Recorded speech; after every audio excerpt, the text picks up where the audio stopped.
เนนามาลุปังอัญญังมัญญังสาหัสสะปัจเจเยนะปัจเจโยจิตตาเจตาสิกาธัมมาจิตตาสัมมุนานังลุปานังสาหัสสะปัจเจเยนะปัจเจโยมหาภูตาอุปาทาสาหัสสะปัจเจเยนะปัจเจโยอาลูปิโน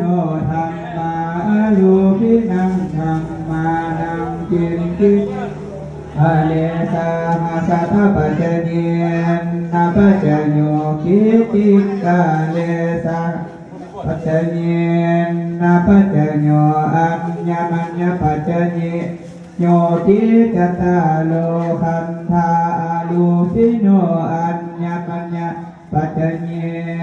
นะปัจเจโยจัตตาโลมหาภูตาอัญญมัญญปัจเจเนนะปัจเจโอกันติกาเนนามาลุปังอัญญมัญญปัจเจเน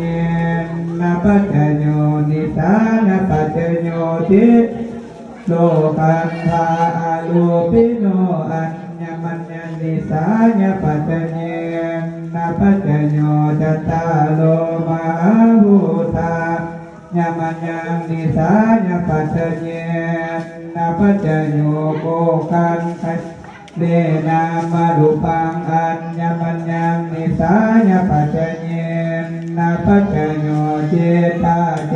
ตาสิกาเจตาสมุทานานังอลุดูปานังเนสญาปัจเจเยนะปัจเจโยมหาภูตาปานาลุปานังลูกของลูกชาย ปัจเจเยนะปัจเจโยจักขานาจักขุวิญญาณธาตุญาตัสสะปัญญุตกาจาธรรมานังนิสานะปัจเจเยนะปัจเจโสตาญาตานังโสตาวิญญาณธาตุญาตัสสะปัญญุตกา